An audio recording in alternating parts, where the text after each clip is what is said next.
y'all. Welcome to a Simple Living Mom vlog. We are going to the library. Me and the baby. The big kids are at school. And I'm feeling pretty good today. I have struggled a little bit with, I think, maybe some postpartum depression.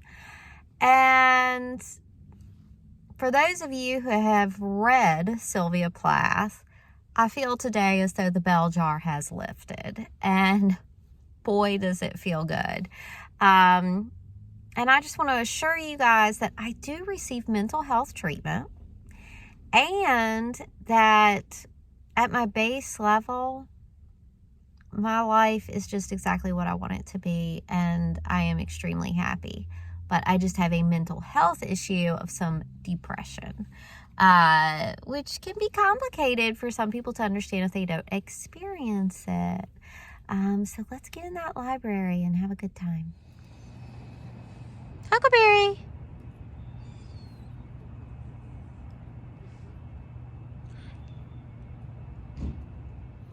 Who is the cutest man? Are you ready to go to the library? Are you ready to go to the library? You ready to go read? You ready to go read?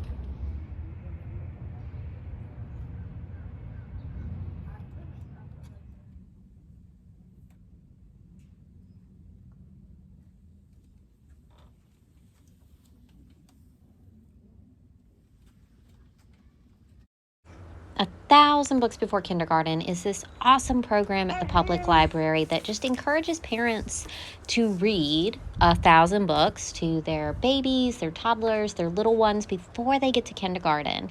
And reading is just such a big part of the whole family here.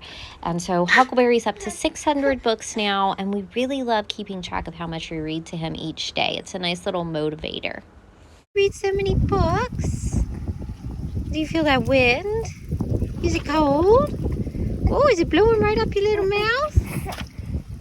Well, here we are, another day, another beautiful fall day, feeling good. This weather is cool, but not too cool.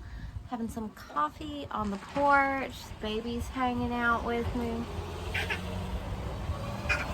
So, Halloween's done. If you saw pictures of my children, they were the cutest children in the world. I'm just going to say that. They were the cutest children in the world, all three of them. Halloween was awesome. Halloween was maybe one of the best of my life, having John and my three children. I love saying that, my three children. I love all my children. I had somewhere in my heart this little bit of a desire to have like 10 children. But, you know, life has its own way of working out how it's supposed to. And I got the Huckleberry and Tom and Zinnia. So, it's all good. So, y'all, here comes Thanksgiving. So, I don't get down with all this Native American, Pilgrim,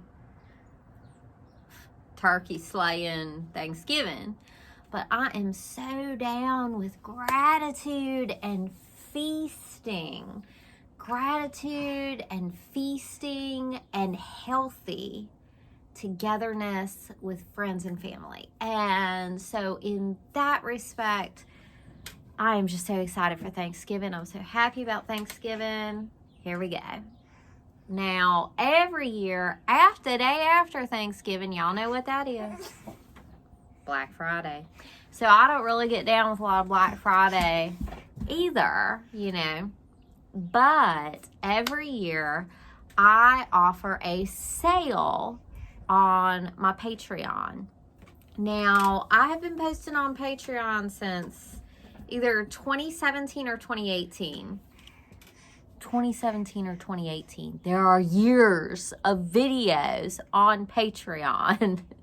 Now, I used to do $1 Patreon memberships, and then I realized that I was in poverty. And if I could get one person to do a $5 membership, then that would actually help me out. But every year I do a Black Friday sale on Patreon. And so I have the $1 tier. So if you are a Patreon member at the $1 tier, you're watching videos, you're seeing updates, you're doing all of that. And once you're there, you're locked in. The price never goes up. So if you give up your spot, then you might have to, if you want to get back in, you might have to pay $5. But every year I open up some spots at the $1 tier. I call that like the longtime best friend tier or something like that. And I'm doing it again this year. So if you have ever been interested in Patreon, but like $5 is just too much out of your budget, $1. Let me tell y'all, if everyone who subscribed to me on YouTube paid $1, I'd be rich. $1 a month from every YouTube subscriber, I'd be rich. Not like, you know, fancy new car rich, but I'd be rich by my perspectives. Anyway, so day after Thanksgiving, Black Friday, I am opening up slots for the $1 tier. Now, this year usually they sell out. I think every year they've sold out. I am ready to get back to work. What does that mean for me? No, I don't do traditional 9-to-5s. I've designed my life to where I don't have to do that. I used to be a yoga instructor. I've done some elder care, and I worked on fixing the house. So now that the house is a little more fixed, we obviously live in here, and the baby is a little more older, and I'm a little recovered from pregnancy and the fixer-upper and COVID-19 and a heck of a birth experience with Huckleberry. I'm ready to get back to work. And so I am this year, and by this year, with Patreon, I kind of count the year by Black Friday, because that's when I kind of get a little influx of new patrons. Anyway, I've decided to just pour myself into Patreon. Keep up what I'm doing here on YouTube, but pour myself into Patreon. And so I want to open up 10 $1 slots because I just want to give a little kickstart to the community. That's why YouTube's so good, is because we're a community. You guys are my internet fam. Over on Patreon, that's my patrons. Now, I also have YouTube membership. And so what I'm doing with YouTube membership is any of the videos that I'm posting on Patreon, I am also going to post on YouTube membership. Now, YouTube membership is just kind of hard for me to juggle a million different things. Let's just be honest. I've had Patreon for years. And when you sign up for Patreon, whether I post today or tomorrow, I know you have years of content that you have never seen before. Y'all, when I used to have my panic disorder, thick, bad, debilitating, could not teach yoga, could not go in a restaurant, dealing with starting my life over with the 2 little children, I filmed all my panic attacks. I filmed them and put them on Patreon. When I was actively getting divorced, leaving my big house, leaving my chickens, leaving 75-80% of my earthly belongings, like that big downgrade, that big trauma, that big all that, I didn't share online when it was happening. I didn't even share on Patreon when it was happening. But when I was ready, because I filmed the whole thing, when I was ready, and I just saved the videos, when I was ready, I put them on Patreon. I call them the Divorce Diaries. So if you're ready to cry a little bit, then you should go on over to Patreon. But you totally just wait for the Black Friday sale and get yourself one of those $1 slots. I really want to push hard build community on Patreon. I've decided that that's where I'm going to pour myself as far as getting back to work.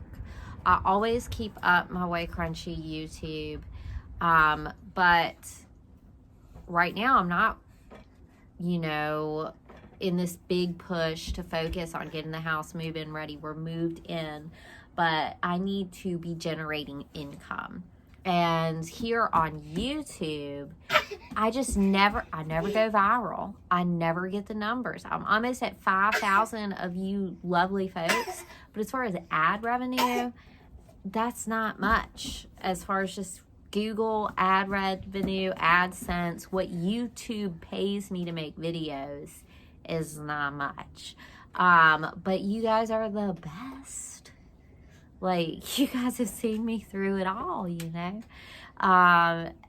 This is my internet family, and I think that I've developed enough of a brand. I produce enough product. I have found what helps myself and what helps you guys. And I think that we can translate that over to Patreon or YouTube membership. So it's $1 in the hat, but it makes all this possible.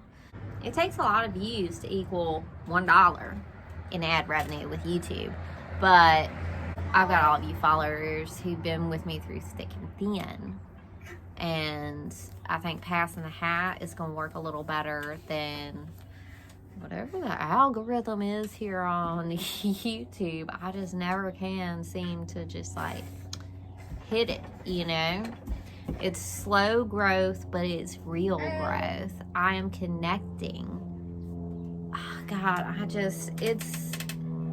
the YouTube channel is so special that whether I'm turning enough profit or not, it needs to be here. And I'm sure of that. From everything people write to me, I'm sure of that.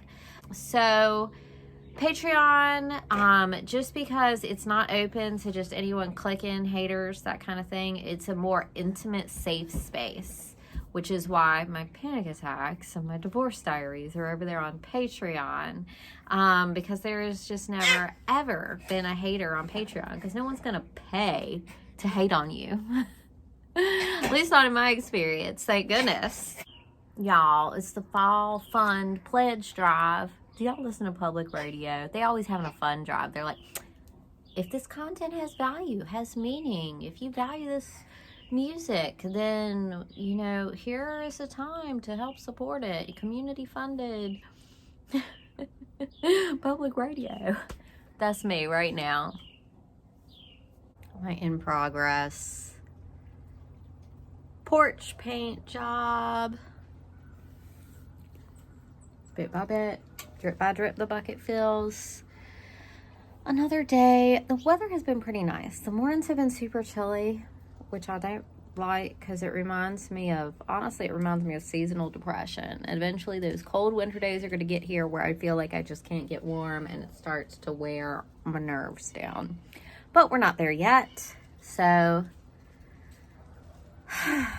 today is the day. Present moment.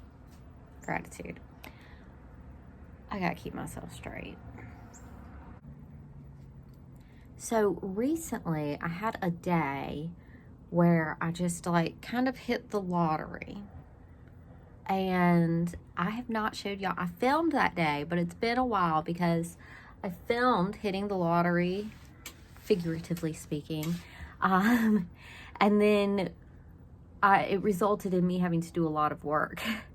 But I have to show you what I recently found behind some recycling bins. You're not gonna believe it. Y'all, I done just hit the jackpot at the recycling bin. I can't even calculate the monetary value of what I'm seeing. Someone must have dumped all this out to recycle the pots. All right, this mom, totally alive. And I see 1, 2, 3, 4, 5, 6, 7, 8, 9, 10, 11, 12, 13, 14, 15, 16, 17, 18, 19, 20, 21, etc. Echinacea. They're all alive. I put them all in the ground and they will come out. This is a landscaping. This is a win right here. I'll use my box that I dumped my recyclables out of and load them up.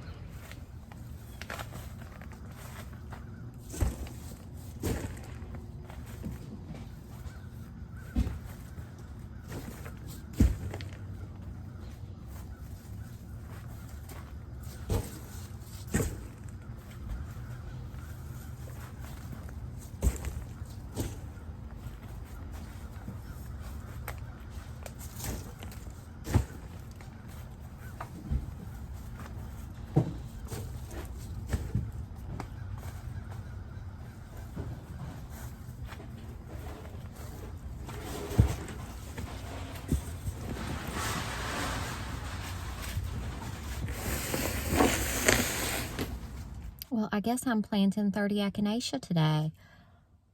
What an opportunity. What a landscaping opportunity. I guess the hill. The echinacea does really good on my hill leading up to my house. It's dry. It's super sunny. Echinacea does better than a lot of stuff. A lot of stuff I'd be having to water out on that hill. The echinacea, I don't really have to water, like, ever, because it does so well in the sunny, dry over there. But then I've got my little daisy garden that I started planting. I could do a row there, do a row on the hill.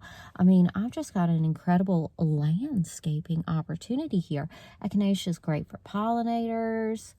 It's going to be beautiful purple flowers. Dang,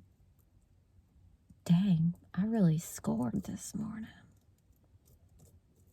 Wow. People just do not believe the things you can get free off the street. It's just amazing. It is just absolutely amazing. I feel like one of my personality traits is repurposing and rescuing discarded items. It's just something really ingrained in me. But that did result in a lot of work, a lot of digging. I started digging on the hill, which you have to kind of dig things into the hill, and it's hard clay, and you have to add compost. And that was slow going. I got maybe 3 plants in, and then I went over to another area in the yard where I don't know if they're going to get enough sun, but they'll definitely get enough sun to live, so I can move them next year if they're not happy, the echinacea.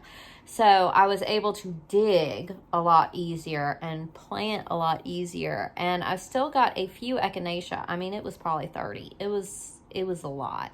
And we've had a hard freeze since then, and I don't know if the ones that did not go in the ground survived outside, but I did good to get at least 20 something plants in the ground.